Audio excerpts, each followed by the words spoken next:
Terima kasih pemirsa, tentunya masih bersama kami di UB Talk Show dan pastinya kita juga masih membahas mengenai kearsipan nih yang ada di Provinsi Aceh pemirsa. Dan pastinya Pak Ediandra, kita ketahui bahwa di era digitalisasi ini tidak semua hal itu tidak akan lepas dari yang namanya digital gitu. Nah, di Dinas Perpustakaan dan Arsip Aceh sendiri, apa saja nih Pak upaya-upaya yang sudah dilakukan dalam upaya untuk mendigitalisasi? Ya. Terima kasih Mbak Tia. Dalam 2 tahun terakhir ini kita pengembangan kearsipan digital sudah mulai mengarah ke digitalisasi semuanya. Itu terutama yang terkait dengan pengelolaan arsip digital yang 2 tahun ini kita kerjakan melalui e-arsip. Tapi e-arsip ini adalah elektronik arsip ini hanya untuk internal di satu lembaga kita aja, tidak di SKPA lain.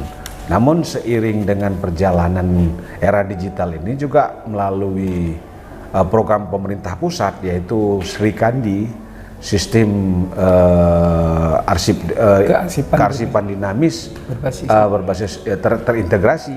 Nah, itu nantinya di 2025 itu seluruh Indonesia sudah melakukan tata naskah dinas itu sudah dengan digitalisasi, tidak lagi keluar kertas nanti Mbak Tia. Nah, jadi ini perjalanan Sri Kandi ini sudah dalam 2 tahun ini kita sudah sosialisasi, sudah melakukan pembinaan dan juga mengajarkan ke user-user di masing-masing stakeholder baik SKPA maupun kabupaten dan kota. Ini sudah berjalan. Cuma secara nasional mungkin akan diberlakukan di 2025. Itu mengenai tata naskah dinas di pemerintahan. Kemudian di sisi lain juga kita ada melakukan satu pembuatan aplikasi yang namanya telusur arsip. Telusur arsip ini tujuannya mencari atau menelusuri arsip-arsip yang bernilai itu yang ada di masyarakat. Karena kalau seandainya ada di masyarakat itu kita ketahui dan kita negosiasi, yang nantinya misalnya arsip itu kita mintakan ke kita walaupun dengan ada kompensasi Mbak Tia, itu kita akan ambil dan kita akan kompensasikan, kita ambil arsip itu ke kita. Nah, jadi itu juga kami lakukan kemudahan melalui aplikasi telusur arsip yang sudah kita sosialisasikan sampai dengan ke kabupaten dan kota. Juga kabupaten kota sudah mensosialisasikan di tingkat kampung dan ke masyarakat. Apabila nanti masyarakat menyimpan arsip-arsip ataupun lembar-lembar naskah yang dulu-dulunya yang bernilai, itu tinggal dimasukkan dalam aplikasi itu. Nah, begitu kita sudah terekam, kita akan melakukan kunjungan lapangan. Kita lihat arsipnya. Nah, kalau memang negosiasi itu nanti misalnya dia tidak berkeberatan arsip itu diserahkan ke kita, ya kita ambil. Walaupun nanti tentu ada kompensasi yang kita berikan kepada yang memiliki arsip itu. Nah, jadi itu.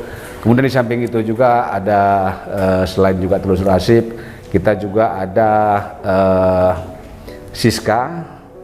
Kita sebut nama Siska, tapi bukan cewek loh Mbak Tia, tapi bukan sistem, orang ya. Sistem Informasi Kearsipan Aceh. Siska. Siska. Jadi juga kita itu bagi-bagi dan udah kita buka juga klinik Siska itu bagi jajaran satuan perangkat kerja dinas-dinas. Juga kita menampung terkait dengan persoalan-persoalan masalah kearsipan digital. Kemudian ada SIJKN, Simpul Jaringan Kearsipan Nasional, yang kita dapat prestasi 3 tahun berturut-turut provinsi terbaik di aplikasi SIJKN. Kemudian terakhir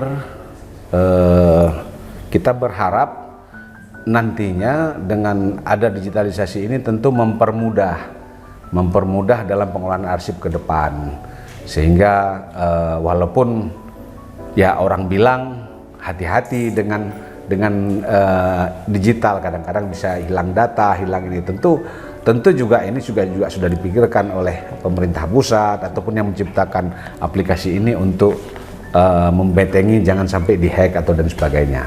Jadi ini juga kita sudah lakukan dan mudah-mudahan ke depan mempermudah arsip-arsip lahirnya, terciptanya arsip-arsip yang baru melalui digital, dan dengan mudah kita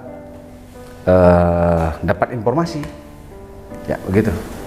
Baik, jadi memang sudah begitu banyak ya Pak ya gebrakan-gebrakan yang dilakukan dalam rangka untuk mendigitalisasi kearsipan yang ada di Provinsi Aceh. Nah, lanjut ke Pak Aswardi nih Pak. Pak, apa sih Pak tantangan dan juga hambatan nih yang paling besar menurut Bapak tentunya dalam mengelola dalam asosiasi sendiri, Asosiasi Arsiparis Indonesia Aceh dalam mengelola kearsipan nih Pak? Baik, terima kasih. Kembali seperti kami sampaikan, tantangan pertama yang utama adalah dari sisi kami pemantauan bahwa kekurangannya adalah sumber daya. Apalagi tenaga arsiparis sekarang lebih banyak yang umurnya sudah di atas sehingga menggunakan teknologi agak susah. Jadi belum begitu memahami karena mereka umumnya hasil dari perpindahan jabatan. Kemudian yang menarik tadi yang sampaikan Pak Edi terkait dengan Srikandi sistem kearsipan dinamis terintegrasi. Itu kalau kita lihat sistemnya sudah cukup bagus dan sempurna. Bagi kami cukup. Tapi permasalahannya apa? Banyak SKPA yang setelah kami evaluasi itu sarana prasarananya yang tidak mendukung.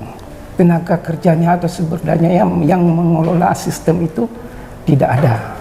Nah, untuk itu perlu pembinaan dan perlu pendidikan. Pertama kita rekrut tenaga, kemudian kita beri pendidikan. Karena itu yang menjadi tantangan di kita.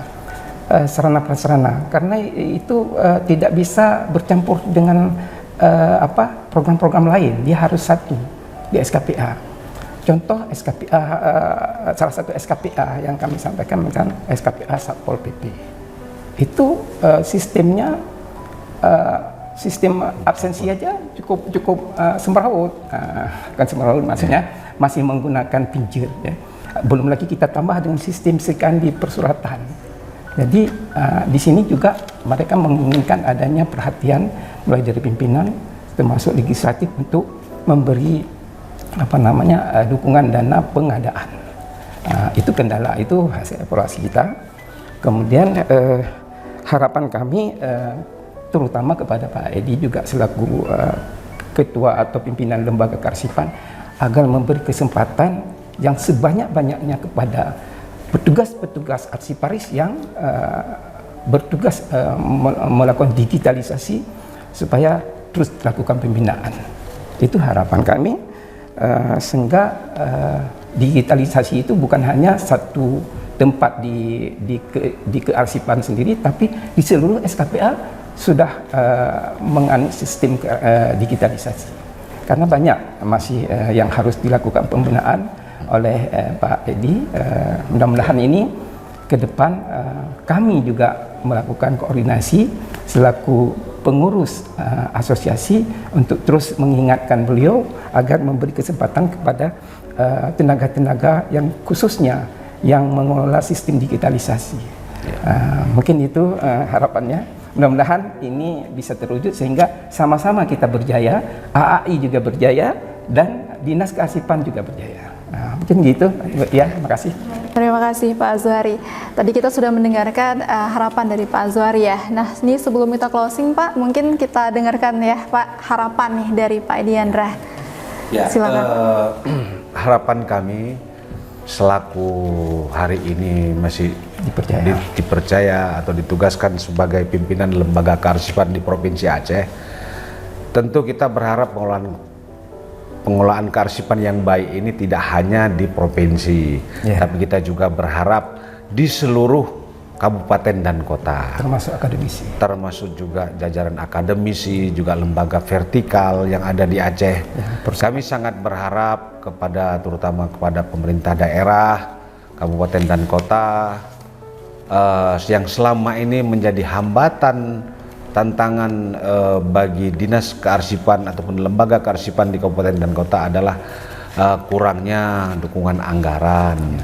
Juga termasuk juga SDM.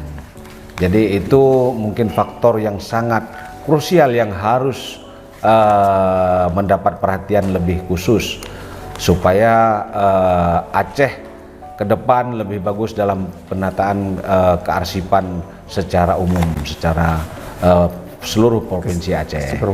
Ya, dan terakhir apa yang disampaikan masukan oleh Pak Azhari mewakili dari AAI terhadap pengembangan SDM yang ada di Provinsi Aceh ini tetap kita lakukan melalui pembinaan diklat dan pelatihan, dan juga yang terkait juga dengan satuan perangkat kerja yang kurang mendukung terhadap dukungan perangkat keras dalam pengelolaan arsip.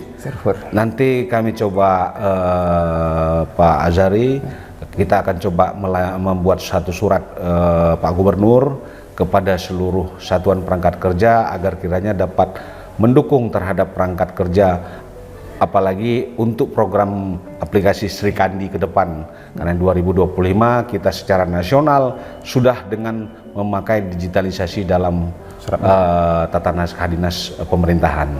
Demikian Bu Tia. Baik, luar biasa pemirsa, tadi kita sudah mendengar harapan ya, dan semoga kedepannya nih Dinas Perpustakaan dan Kearsipan Aceh dan juga Asosiasi Arsiparis Indonesia Aceh bisa terus melakukan tugasnya dengan maksimal ya, dan juga demi keberlanjutan dan juga kebaikan untuk kearsipan Provinsi Aceh. Dan pemirsa, tentunya sampai di sini perjumpaan kita di episode UB Talk Show kali ini, dan tentunya saya Mas Fitia bersama dengan Bapak Ediandra dan juga Bapak Aswari yang sudah menemani perjumpaan kita selama 30 menit ya. Pastinya sehat-sehat Pak. Iya. Dan akhirnya pemirsa, akhir kata, Assalamualaikum warahmatullahi wabarakatuh.